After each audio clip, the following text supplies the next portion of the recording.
오늘은 오력에 대해서 설명하겠습니다. 오력이라고 하는 것은 수행에 꼭 필요한 5가지 마음, 그 마음의 힘을 얘기를 하는 것이고, 동시에 수행을 하는 과정에서 우리가 계속해서 개발해 나가는 5가지 마음의 요소를 이야기를 합니다. 이 5가지는 사띠, 사마디, 위리야라고 하는 것은 정진 또는 노력이라고 이야기를 합니다. 위리야, 신심, 지혜, 5가지 마음의 요소를 이야기를 합니다. 수행할 때 이 마음의 요소들에 대해서 각각이 어떤 성질을 가지고 있고 어떤 조건 속에서 개발될 수 있는지, 어떤 역할을 하는지 그것들 이해하는 게 아주 중요합니다. 먼저 사띠는 우리가 지난 이틀간 계속 사띠에 대해서 얘기를 했습니다. 기본적인 정보들을 이미 다 가지고 계실 겁니다. 사띠라고 하는 말은 알아차림이라는 말하고 동일한데, 사띠의 말 어원을 살펴보면 그 어원 자체는 잊지 않고 기억을 한다라는 그런 뜻입니다. 수행적으로 우리가 봤을 때 무엇을 기억을 하는가, 잊지 않은가 하면 내 몸과 마음에서 지금 현재 실제로 일어나고 있는 것을 대상으로 지켜보는 것, 그것을 잊지 않는다라는 그런 의미로 생각을 하십시오. 사실 우리가 잠자는 시간 말고는 눈을 뜨고 있고 귀가 항상 열려 있지만 보고 있다라는 것, 듣고 있다라는 것을 얼마나 자주 알아차리고 있습니까? 소리가 대상이라는 것을 안다면 소리가 없는 상태, 조용한 상태, 고요한 상태 또한 대상이라는 것을 이해해야 됩니다. 생각이 대상이라면 생각이 없는 상태 또한 대상입니다. 대상으로서는 다 같습니다.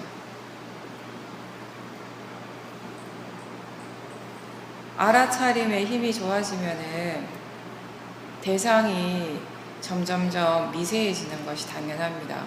거친 대상들이 사라졌을 때 대상 자체가 없다라고 생각하는 것은 그것이 모화, 치심입니다. 대상이 없는 것이 아니라 다만 내가 지금 알아차리지 못한다고 아셔야 됩니다. 대부분 사람들이 어떤 물질적인 대상이 보여질 때는 그 물질적인 그런 대상이 가지고 있는 관념적 의미가 확실하기 때문에 대상이 있다라는 걸 아는데, 점점점 마음이 미세한 것들을 보게 되면서 대상 자체가 어떤 물질적인 것이 아니라 정신적인 것, 마음을 대상으로 할 때 처음에는 사람들이 그게 대상인지 알지 못하기 때문에 대상이 없다라고 생각할 수가 있습니다. 알아차림이라는 것은 수행할 때만 나타나는 특별한 마음의 현상이 아니라 그냥 보통 마음이 일반적으로 하고 있는 그런 작용 중에 하나인데, 수행할 때 우리가 그 역할, 그 작용에 더 많은 중점을 두는 것입니다. 알아차림을 계속하는 것, 아는 것을 이어지게 하기 위해서 우리가 힘을 많이 줘야 될 필요는 없습니다. 오히려 수행하는 중간중간에 스스로 힘을 지금 너무 많이 주고 있지 않은가 확인을 하고, 그렇다면은 힘을 주고 있다면 그 힘을 빼는 연습을 자꾸 하셔야 됩니다. 어떤 특정한 대상을 정해놓고 거기에 집중을 하고 힘을 주는 대신에 몸과 마음에 대해서 관심을 기울이는 것입니다. 그리고 가장 중요한 것은 사띠가 이어지도록 하는 것입니다. 소리가 날 때 소리가 난다라는 것을 누구나 다 압니다. 소리 아는 것은 수행하고 상관없이 누구나 다 할 수 있는 일인데, 소리도 알지만 동시에 듣고 있다라는 것을 같이 아는 것, 이것을 우리가 수행적인 사띠라고 얘기를 합니다. 듣고 있다라는 것을 안다라는 것은 소리와 함께 소리를 아는 마음을 같이 아는 것입니다.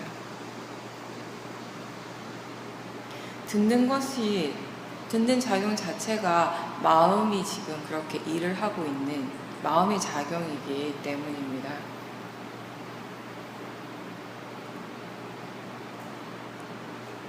대상의 어떤 관념적인 의미보다 무슨 이게 에어컨 소리, 선풍기 소리, 새 소리, 마이크 소리 이렇게 알기보다는 실제 하는 쪽에 잣띠를 두도록 노력을 하십시오. 듣고 있다라는 거, 들리고 있다라는 쪽에 잣띠를 두도록. 실제로 지금 마음이 일을 하고 있는 부분은 듣고 있다라는 것입니다. 들리는 작용이 일어나고 있습니다. 보이는 작용이 일어나고 있습니다. 느끼는 일을 하고 있습니다. 그렇게 실제 하는 쪽에 삿띠를 두더라도 이게 지금 새소리다, 바람소리다, 아니면 사람이다, 차다 이런 거를 마음이 자연스럽게 다 알고 있습니다. 동시에. 왜냐하면 상해작용은 항상 같이 일어나고 있기 때문에 수상행식, 마음의 작용들이 항상 같이 일어나고 있기 때문에 근데 지금까지는 우리가 항상 마음이 관념적인 부분, 상해 부분에 너무 많이 치우쳐져서 알고 있었다면 수행은 실제 하는 쪽, 마음이 지금 작용하고 있는 그 자체에 대해서 좀 더 관심을 기울이라는 것입니다. 실제 하는 쪽을 알고 있어도 자연스럽게 다른 한쪽의 마음에서는 그것의 관념에 대해서는 같이 생각을 하고 있기 때문에 굳이 우리가 그 부분에 대해서 더 강조하지 않아도 괜찮다라는 것입니다. 먹을 때도 마찬가지예요. 음식을 먹을 때, 김치를 먹을 때나 불고기를 먹을 때, 시금치를 먹을 때, 밥을 먹을 때 마음이 그 순간에 직접적으로 체험하고 있는 대상 그 자체는 대상은 김치나 밥, 시금치가 아니라 그 맛입니다. 맛. 마음이 알고 있는 것은 그 맛, 동시에 냄새, 씹을 때 어떤 그런 질감을 알 수 있을 것이고 소리를 알고 있을 수도 있을 것이고 동시에 또는 먹고 싶어 하는 마음, 좋아하는 마음 이런 로바의 마음이 일어나고 있다는 걸 알 수 있습니다. 그런 것들이 지금 현재 실제로 일어나고 있는 것들이고 마음이 직접적으로 알고 있는 것, 경험하는 것은 그러한 대상들이면데 동시에 그런 것들을 경험함과 동시에 마음이 생각을 하는 것이에요. 아, 지금 밥을 먹고 있다. 지금 시금치를 먹고 있다. 김치다. 라고 그 의미를 생각을 하는 것입니다.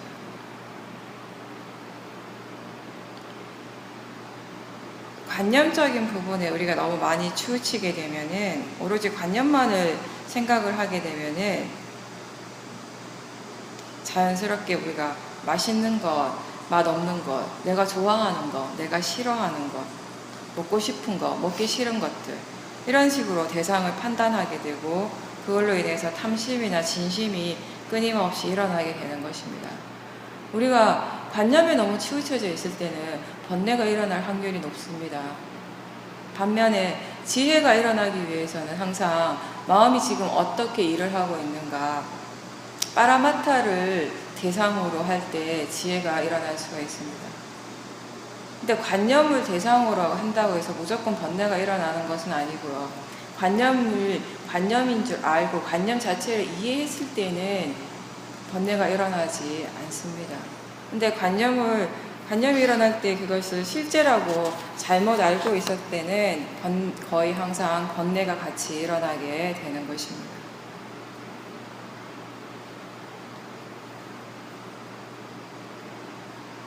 더운 느낌도 마찬가지죠. 덥다라고 하는 것은 누구나 다 느낄 수 있습니다. 그런데 수행이라고 하는 것을 그것을 그냥 느끼는 것이 아니라 그런 느낌이 일어나고 있는 것을 알라고 하는 것이에요. 느낌 자체를 대상으로 보라고 하는 것입니다. 덥다고 느끼는 것하고요. 더운 것이 대상이라는 것, 더운 느낌이 대상이라고 아는 것은 완전히 다른 마음의 질입니다.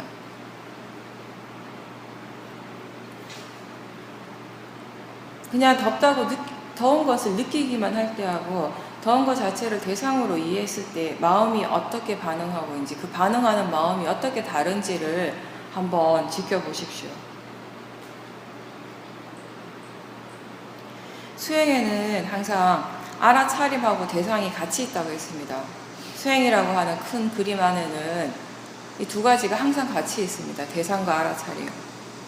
근데 많은 사람들이 수행하면서 알아차림에 대해서는 자꾸 잊어버리고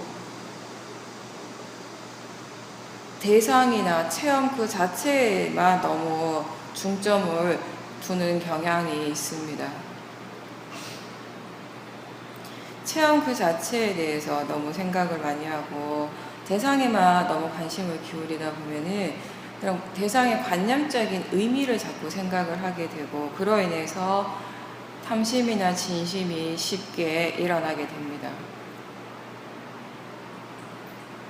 반면에 알아차림 그 자체에 우리가 중심을 둘 때, 중점을 둘 때 새롭게 알아지는 것들이 일어나게 되는 것입니다.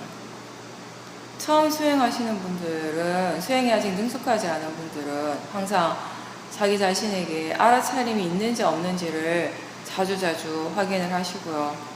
수행을 오래 해오신 분들, 알아차림이 이제 능숙하신 분들은 알아차림의 질이 어떠한가, 자신이 지금 어떻게 수행을 하고 있는지를 자주자주 점검을 하시기 바랍니다.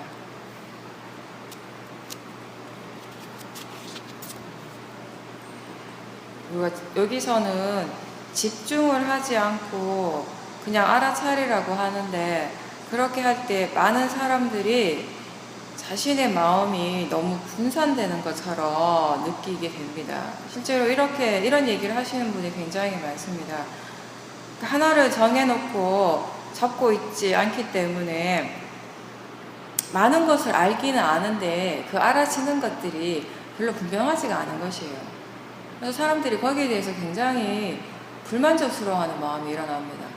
뭔가를 볼 때 우리는 습관적으로 하나를 잡고 그것에 대해서 분명하게 알고 보려고 그런 생각을 많이 일으키거든요. 그런 도발을.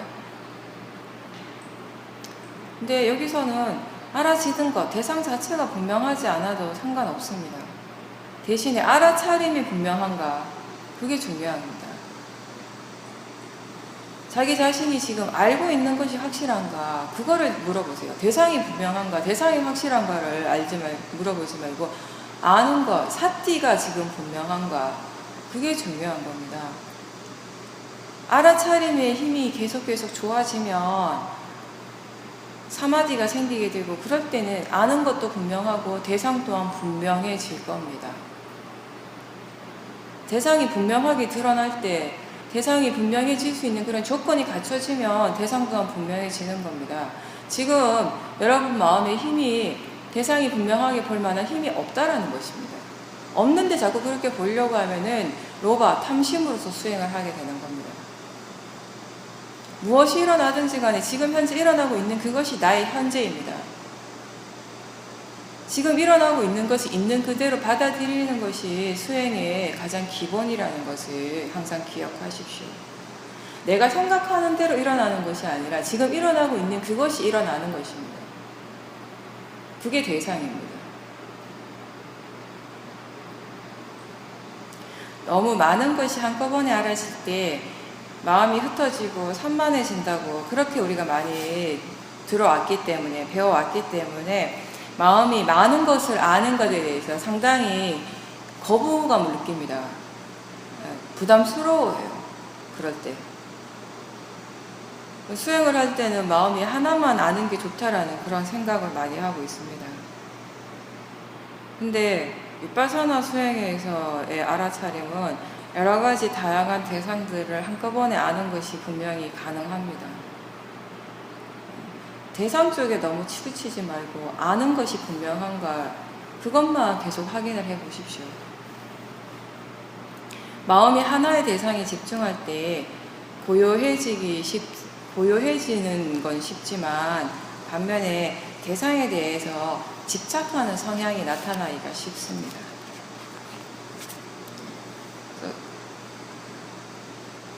사띠라고 하는 거, 이 윗바사나에서 알아차림이라고 하는 것은 일어나고 있는 것이 무엇이든지 있는 그대로 알아차림하는 것입니다. 지금 내 마음의 힘이 하나를 볼 수 있다면 그냥 하나를 보는 것이고, 두 개, 세 개를 볼 수 있는 힘이 있다면 두 개, 세 개 보는 것, 그것이 사띠입니다. 뭔가 내가 스스로 수행이 어떤 것이다 라고 정해놓고 하려고 하지 마시고 그냥 알아지는 것이 뭔가를 계속 체크하십시오. 두 번째는 사마디인데요. 사띠, 그리고 두 번째는 사마디. 사마디라고 하는 것은 말 자체의 뜻은 마음이 고요한 상태예요. 고요함, 맑음, 모든 불선업이 좋지 않은 마음이 가라앉고 그친다라는 그런 의미입니다. 그래서 중국에서는 그칠 지자를 썼어요. 지관수행이라고 들어보셨을 거예요. 중국 이 북방불교에서는 우리가 사마타 윗바사나를 지관이라고 얘기를 합니다. 지는 사마타고 관은 윗바사나. 불교의 수행 방법은 두 가지입니다. 사마타와 윗바사나. 경전에 보면 부처님께서 이 두 가지 수행 방법에 대해서 계속 거듭거듭 말씀을 하십니다. 부처님 경전에 의하면 열반이라는 것은 탐심의 멸진, 성냄의 멸진, 어리석음의 멸진입니다. 네, 이렇게 이 열반에 이르는 길이 무엇인가 라고 했을 때 부처님이 사마타와 윗바사나라고 그렇게 말씀을 하십니다. 이 두 가지가요, 목적이 다릅니다. 수행의 목적이. 그래서 수행하는 방법도 굉장히 차이가 많이 납니다. 사마타 수행은 마음의 욕망을 내려놓는 수행, 우리가 마음의 해탈, 마음이 고요해지는 마음의 해탈, 심해탈이라고 얘기를 하고, 윗바사나 수행은 무명, 어리석음을 제거하는 지혜의 해탈, 해해탈이라고 이야기를 합니다. 이 두 가지 제가 간단하게 한번 짚어보겠습니다. 굉장히 사람들이 많이 헷갈려 하거든요. 사마타, 윗바사나에 대해서. 사마타는 이 마음의 고요함, 선정을 목적으로 하는 수행입니다. 그래서 하나의 대상에 굉장히 강하게 집중을 합니다. 대상이 오로지 하나, 주 대상이라고 부르는 그거에만 계속 마음을 집중을 시키는 수행입니다. 지금 우리가 하고 있는 수행 방법하고는 굉장히 많이 다르죠.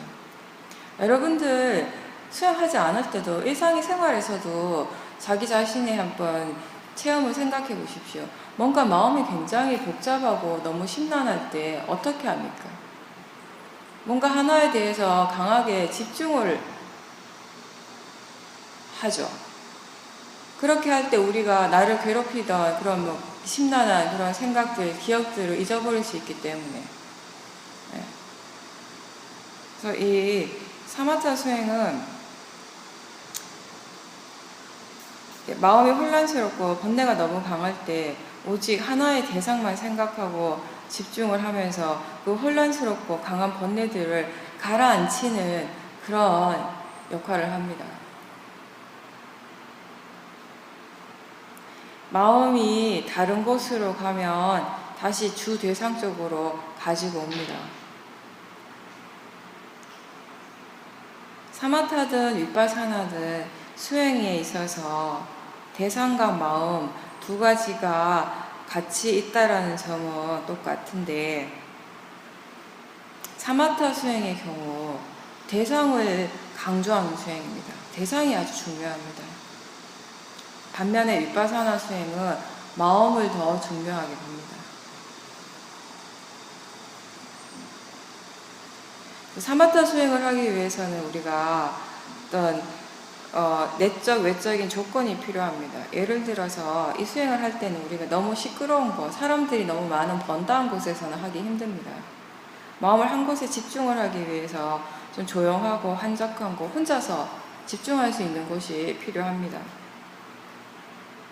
처음 마음을 주 대상적으로 이렇게 모을 때 처음에는 마음이 대상 쪽에 오래 머무르지 못하고 자꾸 바깥으로 나갑니다.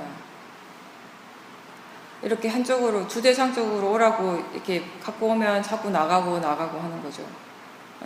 마음이라는 게 되게 재밌어가지고요. 집중하지 말고 그냥 있는 대로 내버려 두고 보세요. 이런 마음이 자꾸 집중을 하려고 하고, 하나에 집중을 하세요 하면 마음이 자꾸 나가려고 합니다. 네.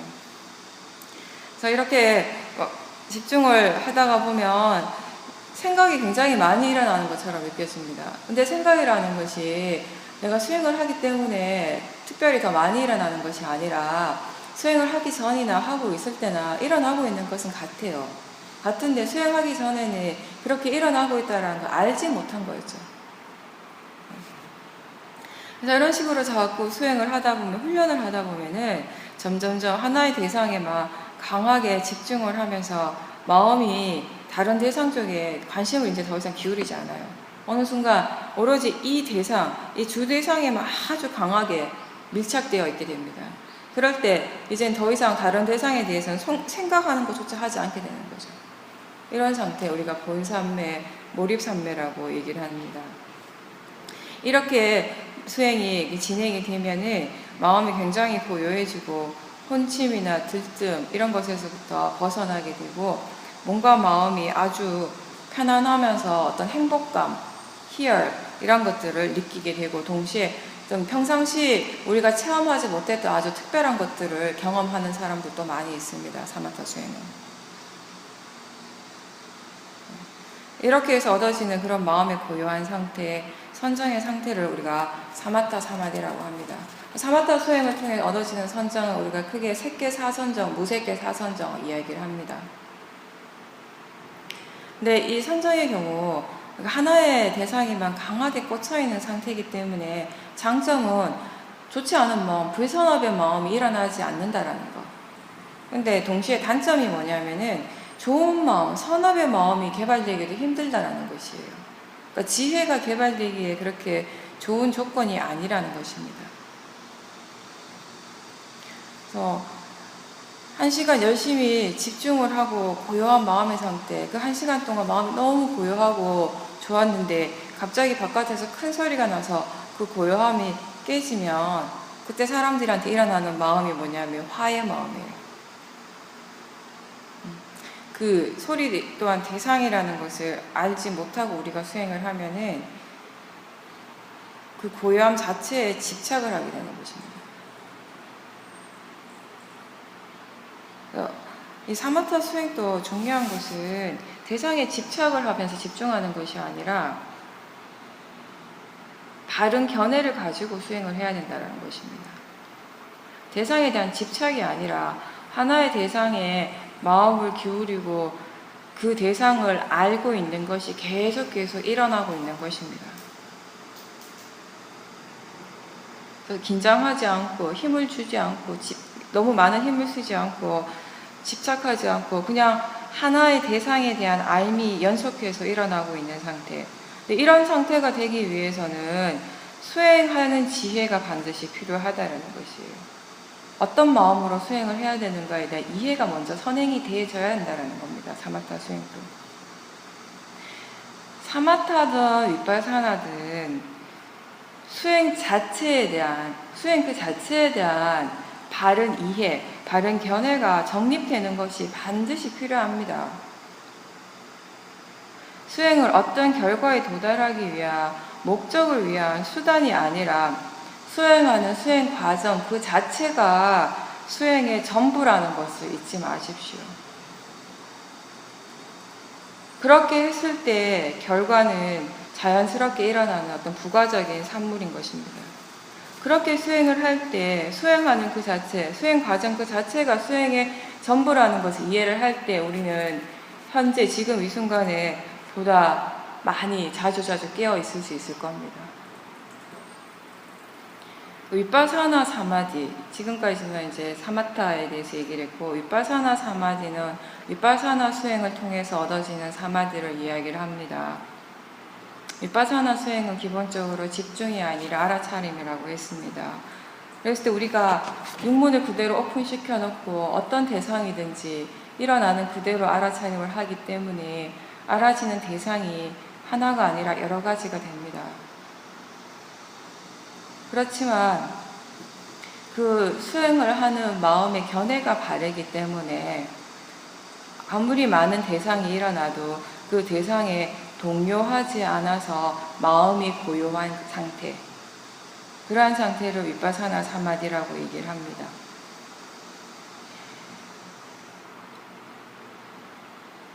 이 마음의 고요함이라는 것 없이는 지혜가 일어날 수가 없습니다. 지혜가 일어나기 위해서 꼭 필요한 조건이 이 마음의 고요함이 갖춰져 있어야 된다는 겁니다. 그래서 위파사나 수행에서도 이 사마디에 대해서 얘기를 하지 않을 수가 없는 것입니다. 위파사나 사마디를 우리가 까니까 사마디라고 합니다. 그래서 아까 얘기한 사마타 사마디는 하나에 집중해서 오는 사마디고, 까니까 사마디는 대상 자체는 계속 변화하지만 지켜보는 마음의 견해가 바르기 때문에 동요하지 않는 상태, 그런 상태입니다. 마음이 고요하기 때문에 오히려 더 많은 대상들을 알 수 있는 상태입니다. 근데 고요하기만 하면, 이런 상태에서 단지 고요하기만 하면 그 다음에는 졸음에 빠지기가 쉽습니다. 그래서 고요하지만 마음이 항상 깨어 있어야 됩니다. 지금 일어나고 있는 것에 대한 관심을 항상 기울이고 알고자 하는 마음이 항상 같이 있어야 됩니다.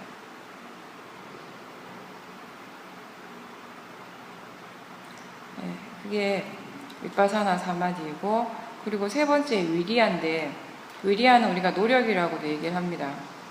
근데 그냥 보통 우리가 위리아라고 표현을 하니까 위리아라고 제가 이야기를 하겠습니다. 우리가 사띠를 계속 두는 것, 그 자체가 위리아입니다.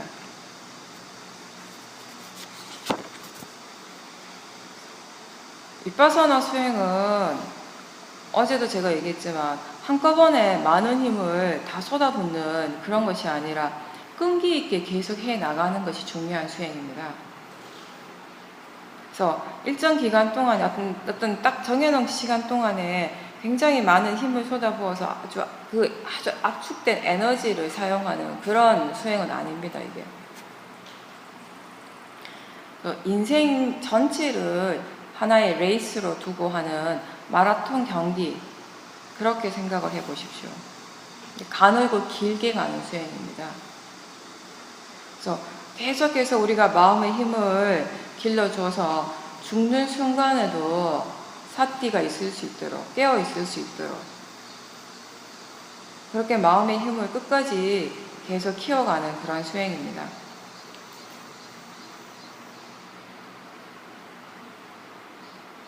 짧게 보면은 우리가 새벽에 눈을 뜨는 순간부터 밤에 잠자리에 들기 직전까지, 길게 볼 때는 죽는 순간까지 계속 해 나가는 일입니다.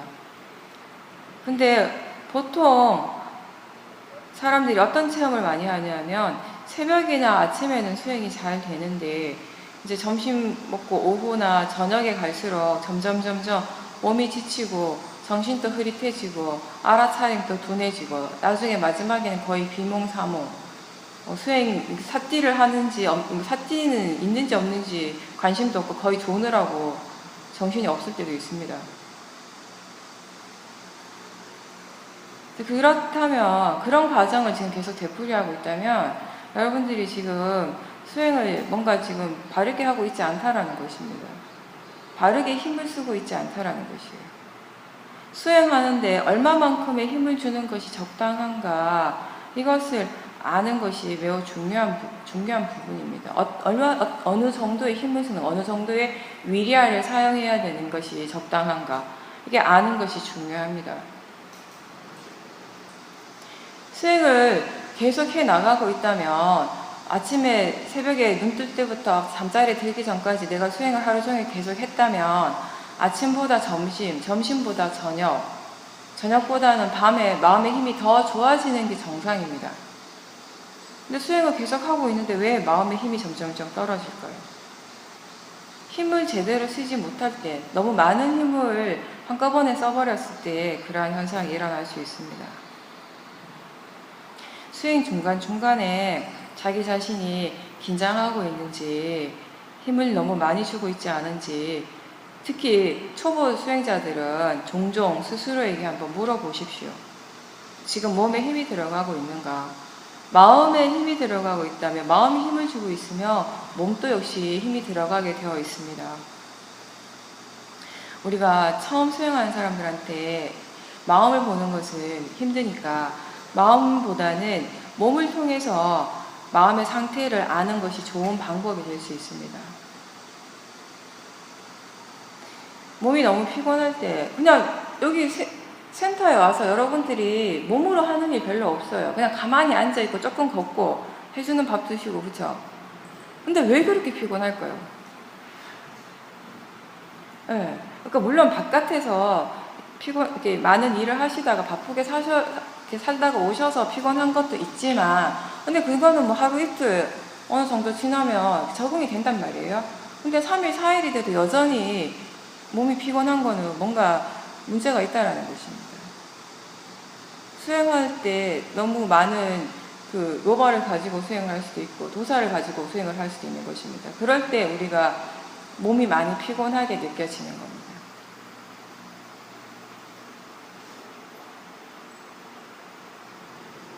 몸에서 어떤 증상이요, 고정적으로 계속 패턴적으로 계속 나타날 때는 그거는 그 몸의 문제가 아니라 대부분이 마음에서 일어나는 문제라는 걸 아셔야 돼요. 그럴 때 몸만 계속 본다고 해서 해결이 안 됩니다. 자선할 때마다 머리가 아프거나 자선할 때마다 어깨가 너무 아프거나 이런 분들 있으세요. 등이 너무 아파서 자선을 못하겠다라고 얘기하는 것도 있고, 그런 경우는 몸 그 자체의 문제가 아니라 마음의 문제라는 것이에요. 수행하는 마음가짐, 견해가 바르지 않기 때문에 그런 증상들이 일어나는 겁니다. 그럴 때 몸만 아무리 쳐다봐도 이해되어지는 것이 없습니다. 어떤 마음으로 지금 수행을 하고 있는가, 그리고 그런 증상에 대해서 마음이 어떻게 반응하고 있는가, 이러한 것들을 이해하고자 봐야 되는 겁니다. 그러니까 자연스러운 사띠라고 하는 거는 지켜보는 마음에 번뇌가 없이 그냥 단지 아는 것이 계속 이어지는 그런 상태를 얘기를 합니다. 힘주지 않고 긴장하지 않으면서 아는 상태가 계속 이어지는 거예요. 그래서 여기서는 우리가 긴장하지 말고 자연스럽게 수행하라고 얘기를 하는데, 말은 굉장히 맞는 말이고 쉬운 말인데 이게 굉장히 하기가 어려운 것이에요. 왜냐하면 긴장하지 말고 자연스럽게 수행하라는 것이 무슨 말인가 하면, 수행하는 마음에 탐진치 없이 하라는 거거든요. 수행하는 마음이 어떤 견해로서 수행을 하고 있는지 계속 지켜보면서 하셔야 됩니다. 원인과 결과라는 이런 자연적 이치를 이해했을 때 우리가 그때 결과에 대해서 어떤 원하는 바 없이 일어나는 것을 있는 그대로 알고 그런 것이 자연스럽게 이어지게 됩니다. 이럴 때 우리가 사띠의 힘이 생기고 사띠의 가속도가 생기게 되는 것입니다. 근데 이런 자연적인 이치에 대한 이해가 없기 때문에 그냥 무조건 힘을 주고 수행을 하려고 하는 겁니다. 오늘 새벽에 수행의 상태가 좋았다면은 점심을 먹고 이제 오후에 수행을 할 때도 사람들이 어떤 마음을 내는가 하면, 오늘 새벽에 그런 상태가 되었으면 하는 그런 마음으로 수행을 하는 겁니다. 근데 사실 새벽에 수행의 상태가 좋았다면 그때는 분명히 수행하는 마음가짐이 발랐기 때문에 그랬을 겁니다. 바른 마음가짐, 바른 견해로 수행을 했기 때문에 수행이 잘 됐을 겁니다. 근데 그 다음에는 이제 이미 수행하는 마음에 로바가 들어갔어요. 새벽처럼 그렇게 좋은 상태가 되고자 하는, 그걸 얻고자 하는 그런 마음으로 수행을 하게 되면 몸과 마음에 힘이 들어가게 되는 겁니다. 어떤 것을 하려고 막 애쓰지 않고 기대하는 것 없이 지금 일어나고 있는 것을 있는 그대로 그냥 내버려 둘 때 알아차림은 그때 그렇게 일어나고 있습니다. 왜냐하면 알아차림이라는 것이 원래 항상 거기 있는 거예요. 그렇게 일어나고 있는 것이에요, 항상. 다만 원래 일어나고 있는데 다만 우리의 마음이 탐심과 진심에 가려져서 지금 보지 못하는 것입니다. 그래서 수행을 잘 하려고 막 애를 쓰고 힘을 주지 말고 그 마음을 가리고 있는 탐심과 진심을 먼저 보라고 하는 것입니다. 그게 있다라는 거 먼저 알라고 그렇게 얘기를 하는 겁니다.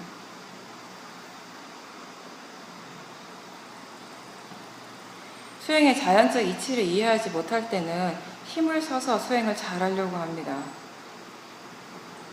그래서 인위적인 힘을 너무 많이 쓰게 됩니다. 어제 저녁에 수행 상태가 아주 좋았다면은 그렇게 지금 또 그런 상태를 만들려고 인위적으로 힘을 쓰는 게 필요한 것이 아니라 어떻게 해서 그런 상태가 되었는지 알고자 하는 것이 필요합니다. 수행의 상태가 좋을 때 수행이 잘 된다 하고 그 상태에 그냥 만족하는 데서 끝나는 것이 아니라 항상 그것에 대해서 관심과 호기심을 일으켜야 돼요. 수행이 잘 안 될 때만 왜 안 되는가라고 궁금해하지 말고 수행이 잘 될 때도 마찬가지입니다. 어떻게 해서 잘 되는가, 어째서 어떤 조건이 갖춰졌기 때문에 수행이 잘 되는가 궁금해하는 마음을 항상 가지고 있어야 합니다. 수행이 잘 될 때나 되지 않을 때나. 그래서 수행이 잘 되는 그런 조건, 그런 이치에 대해서 이해를 하게 되면은 그 다음에도 우리가 그런 조건을 갖출 수 있는 지혜가 일어나게 된다라는 것입니다. 수행을, 사띠를 지혜와 함께 사띠를 둘 때 우리가 적절한 힘을 쓰게 되는 것입니다. 지혜 없이 그냥 잘하고 싶은 마음으로 수행을 하게 될 때 너무 많은 에너지를 낭비를 하게 됩니다. 그래서 수행을 하고 싶어도 너무 힘이 빠져서 힘이 들어서 수행을 못하게 되는 경우가 생기는 겁니다. 근데 힘을 너무 주지 말라고 하면 그 다음엔 또 너무 힘을 많이 빼버려서 너무 느슨해집니다. 그래가지고 막 졸립니다. 막 해태, 혼침에, 게으름에 빠지게 되죠. 그러면 위리아가 좀 더 필요하다. 지금 힘을 좀 줘야 되는 상황입니다. 라고 얘기하면 너무 많이 줍니다. 너무 많이 줘가지고 힘이 너무 많이 들어가지고 또 좁니다. 그래서 많이 조는 거예요. 이래도 졸고 저래도 졸고. 적절함을 아직 알지 못하기 때문에 어느 정도가 적절한지에 대한 그런 지혜가 아직 없기 때문에 수행을 아직 할 줄 모르기 때문에 그럽니다.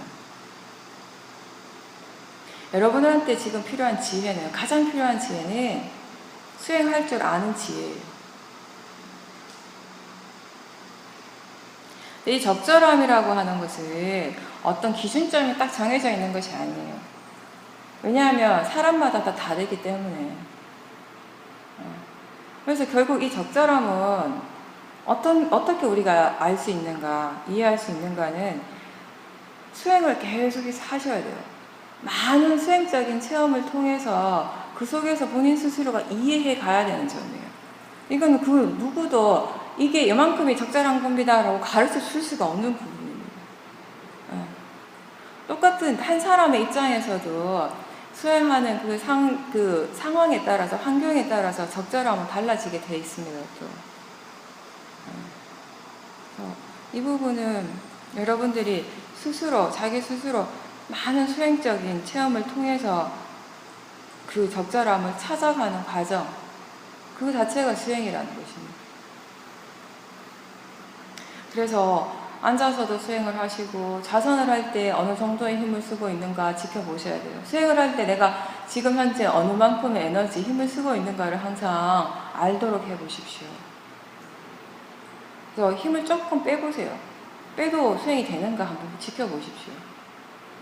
대부분의 경우 아주 능숙한 사람을 제외하고는 대부분이 실제로 지금 수행하는데 필요한 것 이상의 힘을 쓰고 있습니다. 사실.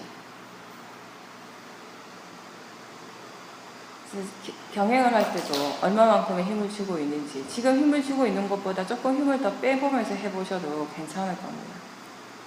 몸이 조금 피곤할 때는 굳이 자선만 고집하지 말고 방에 가서 누워서 해보십시오. 와서. 근데 누우면 조심하셔야 될 게 뭐냐면 이렇게 누웠을 때 마음이 어떻게 생각을 하냐면 지금은 쉬는 시간이다, 잠자는 시간이라고 그렇게 믿고 있기 때문에 이렇게 알아차리려고 하기보다는 그냥 편안하게 쉬려고 합니다. 네, 그런 것들 조심하셔야 돼요. 와선을 하려고 늦게 누웠는데 그냥 어느 순간에 자기도 모르게 잠들어 있는 경우가 아주 많을 겁니다. 반대로 또 어제 어떤 분이 말씀하셨듯이 잠을 지금 못 주무시는 분들도 계실 수가 있어요. 환경이 바뀌고 긴장을 해서. 그럴 때는 누워서 잠을 자려고 너무 애를 쓰지 말고 그냥 수행을 하겠다라는 생각으로, 알아차림 하겠다라는 생각으로 누워 계십시오. 자도 그만이고 안 자도 그만이라고 생각을 하십시오.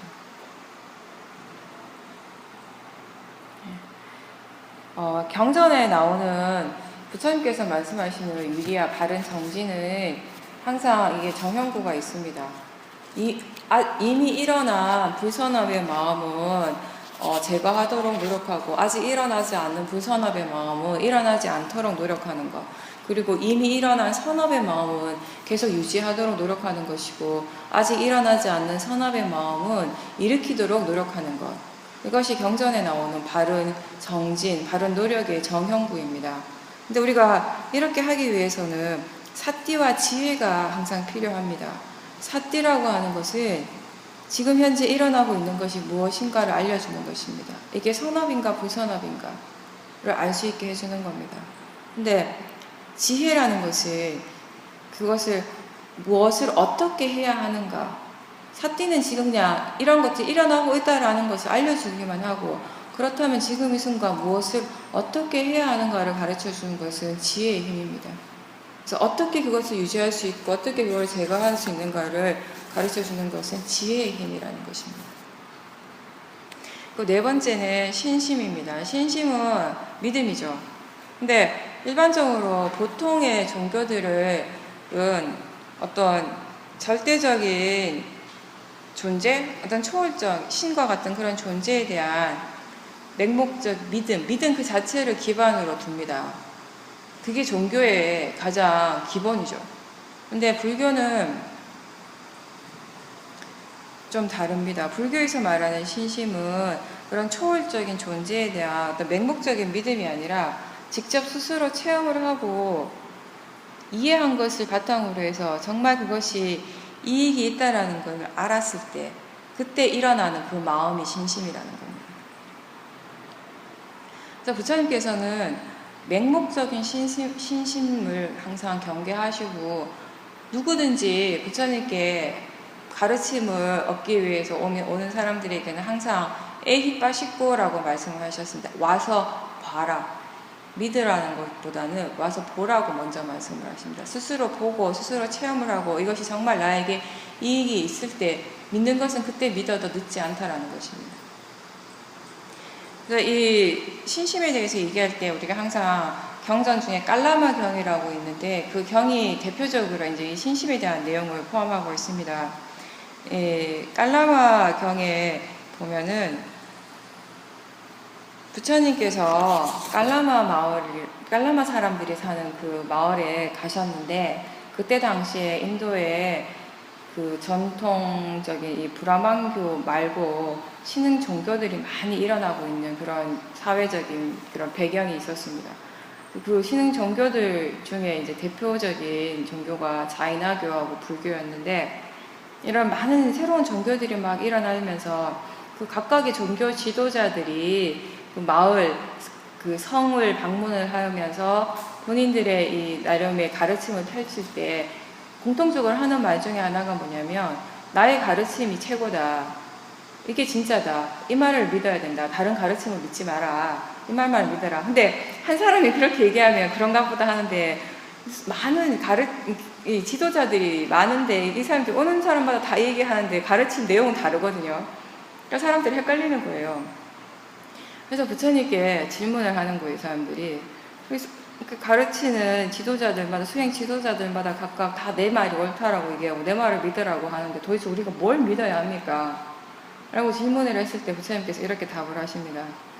깔라마들이여, 네가 의심하고 혼동이 생기는 것은 당연하다. 의심은 확실하지 않은 데에서 생긴다.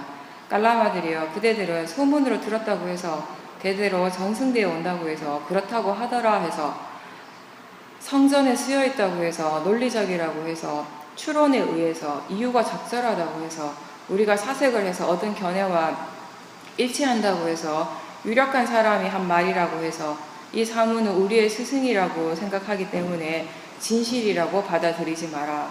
갈라마들이여, 어떠한 것들이 불건전하고 그릇되고 나쁘다고 스스로 알게 되었을 때는 그것들을 버려라. 이러한 법들은 그리고 참으로 스스로가 이러한 법은 유익한 것이고 이러한 법은 비난받지 않을 것이며, 이러한 법들은 지자들의 비난을 받지 않을 것이고, 이러한 법들을 전적으로 받들어 행하면 이익과 행복이 있게 된다라고 알게 되면 그러한 법들을 구족하여 머물러라.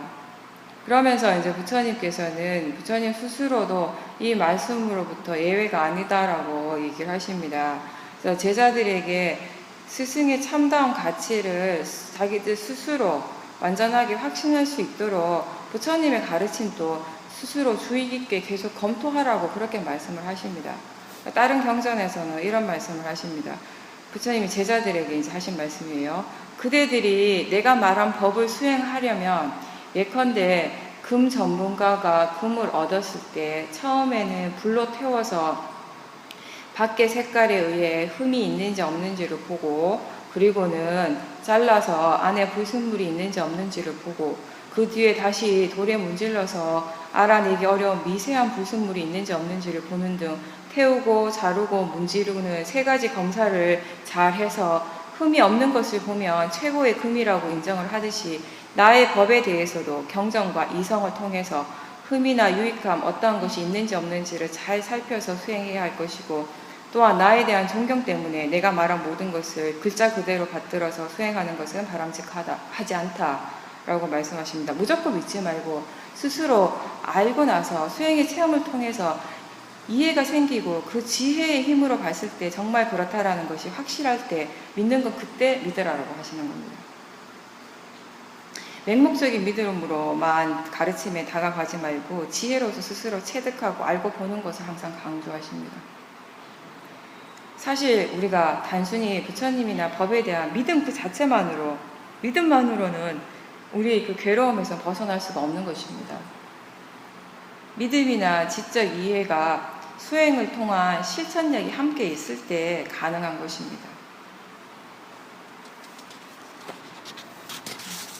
이해하고자 하는 마음으로 우리가 수행을 할 때는 일어나는 체험 그 자체를 중요시하기보다는 일어나고 있는 것을 다시 조사해보고 왜 그런지 알고자 하고 어떻게 해서 그렇게 됐는지 자꾸 궁금해하는 마음이 일어납니다. 근데 반면에 책에서 읽은 거나 다른 사람들이 이야기하는 것을 무조건 믿기만 하고 지혜가 없을 때는 그냥 그 남들이 얘기하고 책에서 얘기하는 그런 어떤 특정한 체험, 어떤 그런 상태가 되기 위한 수행을 하게 됩니다. 체험 그 자체가 수행이 아닙니다. 체험을 통한 이해가 수행의 목적이 되는 것입니다.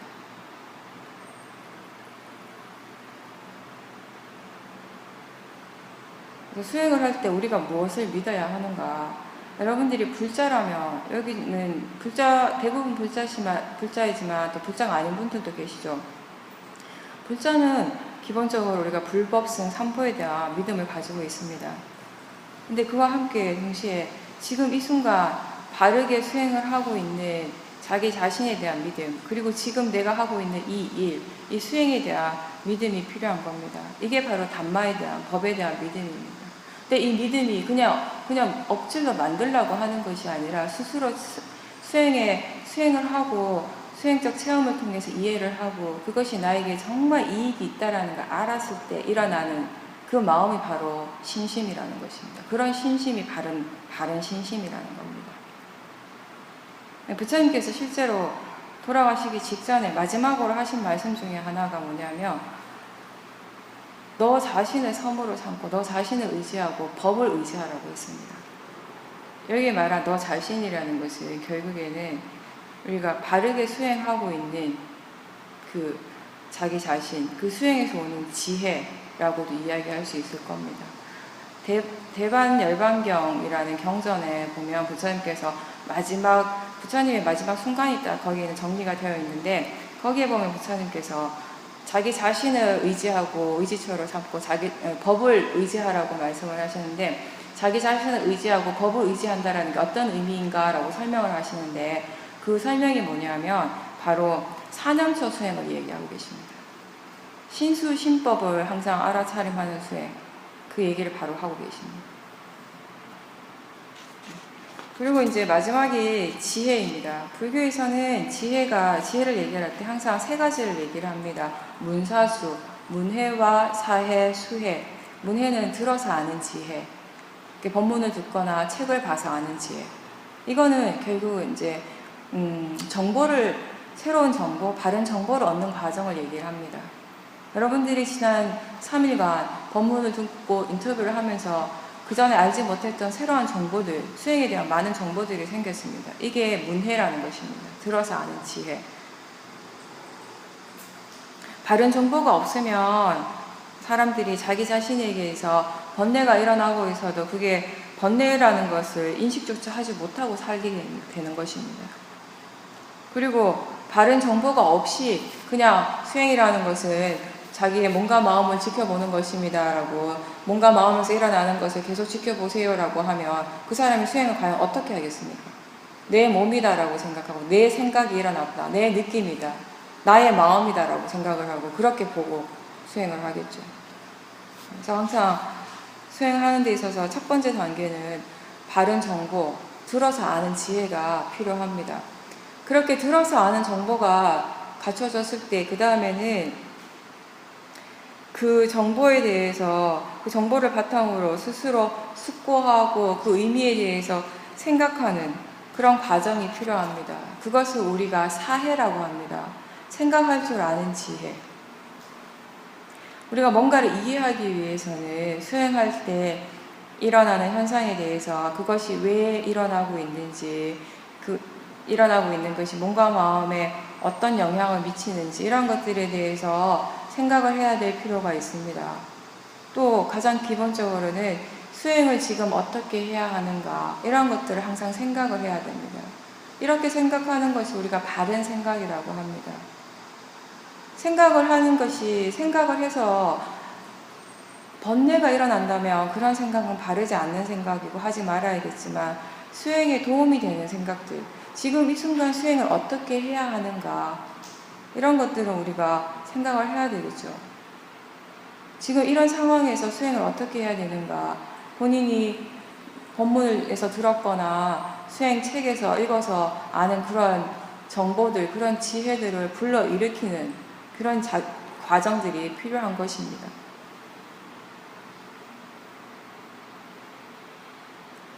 이런 과정들을 통해서 우리가 법문이나 경전을 통해서 알게 된 그러한 정보가 자기 자신의 어떤 수행하는 현실적 상황에서 어떻게 적용이 되어지는가 스스로 생각을 하게 되는 것입니다. 그런 과정이에요. 이런 과정이 없으면 우리가 새롭게 알아진 정보들을 내 삶 속에 직접적으로 적용하기가 힘들게 됩니다. 마지막으로는 수혜가 있습니다. 수혜는 수행을 통해서 직접적으로 얻어지는 지혜, 통찰의 지혜, 통찰지라고도 얘기할 수 있는데, 우리가 통찰지라고 하면 보통 사람들이 뭔가 굉장히 대단한 큰 것이라고 생각을 합니다. 물론 어떤 특별한 우리가 깨달음의 그런 지혜도 통찰의 지혜지만, 그런 것 말고도 어떤 것에 대해서 뭔가 아주 분명하게 알았을 때 우리가 지혜가 일어났다라고 얘기를 할 수 있습니다. 한치 의심 없이 아주 분명하게 안다라는 것이 확실할 때, 그럴 때 우리의 마음이 그 순간에 아주 고요해지고 깨끗해지고 힘이 생기게 되는 겁니다. 이런 지혜가 일어나면 우리가 이 다음에 사띠를 둘 때 그 사띠와 함께 이러한 지혜들이 함께 일어나게 되는 것입니다. 그래서 삼마 사띠, 바른 사띠가 되는 것입니다.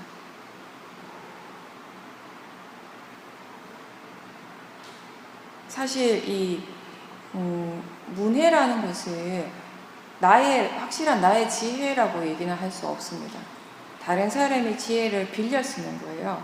여러분들이 지금 수행하는 과정에서 대상을 알아차림할 때 스스로에게 이건 그냥 대상일 뿐이고 자연적 이치야라고 견해를 계속 일깨워주는 거, 거기에 대한 이해가 지금 분명하지 않지만 그걸 써먹어 주는 것이에요.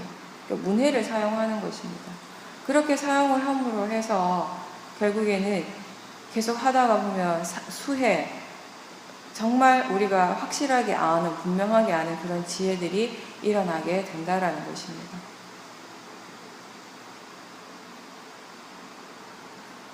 부처님께서는 바른 견해의 조건에 대해서 이렇게 말씀을 하십니다. 다른 사람의 목소리에 귀를 기울이고 자기 스스로 심사숙고하라. 두 가지를 말씀을 하십니다. 근데 이 두 가지가 저는 문해와 사해를 말씀을 하신다고 생각을 합니다. 다른 사람들의 목소리에 귀를 기울이는 것, 문해에 속하고요. 자기 스스로 심사숙고하는 것, 사해입니다. 처음에는 들어서 아는 지혜를 활용하면서 지금 일어나고 있는 것에 대해서 바르게 생각하는 힘을 계속 키워나가다 보면 결국 우리가 수행을 통한 진짜 실질적인 확실한 이해가 조금씩 생기게 된다라는 것입니다. 그래서 이게